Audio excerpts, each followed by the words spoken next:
डबेवाल्याचा माझा काय संबंध? अहो पण प्रिन्स चार्ल्स फक्त डबेवाल्यांशीच भेटतो. अरे चल, प्रिन्स चार्ल्सला भेटायला गेलो होतो, त्याला म्हटलं प्रिन्स चार्ल्स मला एक कोहिनूर हिरा पाहिजे. बरोबर आहे, त्याला काजी चढली असेल तुम्हाला घासायसाठी. अरे प्रिन्स चार्ल्सला भेटायला गेलो होतो, त्याला म्हटलं प्रिन्स चार्ल्स चार्ल्स मला एक कोहिनूर हिरा पाहिजे. लय घाबरला तो माणूस, त्या कोहिनूर हिरा देऊन टाकला. कोहिनूर तुम्हाला देऊन टाकला? देऊन टाकला, डील पक्की झाली आपली. माझं जाऊ द्या, तुमचं काय? मी गरीब माणूस, मी कसलं काय? त्याचं दिसतच आहे. अमेरिकेला गेलो होतो. आता अमेरिकेला कशाला? व्हाईट हाऊस विकत घ्यायला. व्हाईट हाऊस विकत घ्यायला? पण ते कशाला? तुमचा कोहिनूर काय झोपडीत ठेवणार काय? त्याला ठेवायला जागा नको? आणि त्यासाठी व्हाईट हाऊस विकत घ्यायला? तुम्ही कोहिनूर हिरा. अरे व्हाईट हाऊस बघायची तुझी अवकात आहे का? आणि कोहिनूर हिरा काय असायचं तुम्हाला माहिती आहे का? बरं ते जाऊ द्या, इतक्या दिवसापासून कुठं होता ते सांगा. खरा बिझनेस सांगू का? सांगा सांगा. माझा खरा बिझनेस राहतो लंडनला. लंडनला? तिथे माकडा रोड गेले का? आता मी काय माकडांसारखा दिसतो का? अहो तिकडे गेलात म्हणून विचारलं. जाऊ द्या, मला सांगा लंडन कशासाठी फेमस आहे? दळणवळणची राजधानी. मग तिथं मोठा बिझनेस आहे माझा. कसला बिझनेस आहे राव? चक्क्यांचा.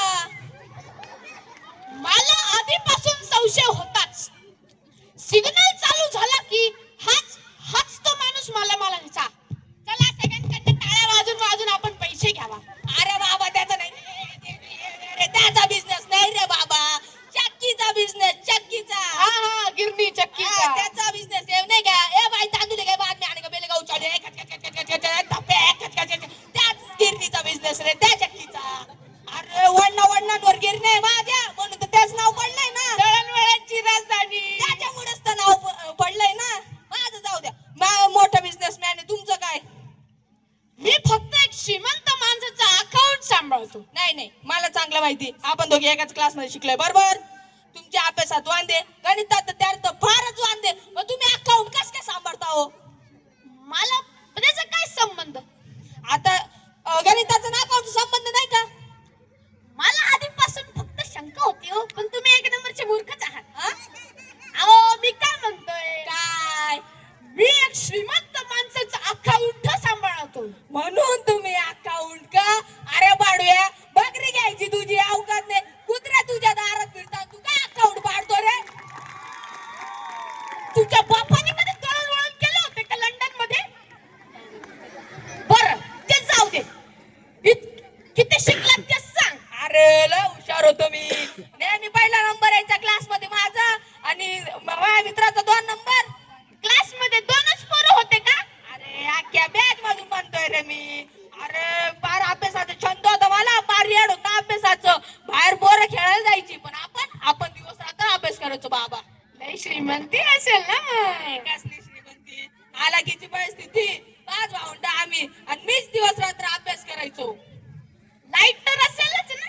अरे कसली लाईट, आणि सांगितलं ना हालाकीची परिस्थिती होती. अगरबत्तीच्या उजेडावर अभ्यास करायचो मी. अगरबत्तीच्या उजेडावर अभ्यास करायचो मी, म्हणून तो एवढा मोठा बिझनेसमॅन झालो. माझं जाऊ द्या, मी लय हुशार रे, मोठा बिझनेसमॅन झालो. तुमचं काय? तसं तर आमची पण परिस्थिती लय झालकी होती.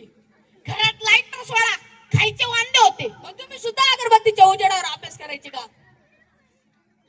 बोललो ना, खायचे वांदे होते, अगरबत्ती कुठून घेणार? मग तुम्ही कशाच्या उजेडावर अभ्यास करायचे? माझा एक प्रकाश नावाचा मित्र होता, त्याला बाजूला बसून मी अभ्यास करायचो.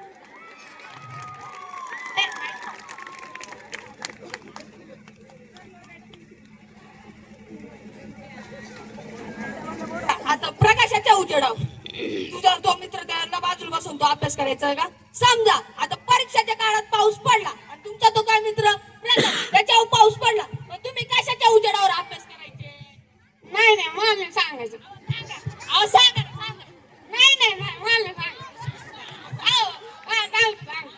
माझी ज्योती नावाची मैत्रीण होती, तिला बाजूला बसून मी अभ्यास करायचो. हो का? अरे नारचड्या, प्रकाशाच्या उजेडावर, या माणसांच्या उजेडावर तुझ्या बापाने अभ्यास केला होता का? तुमच्या नानाची टांग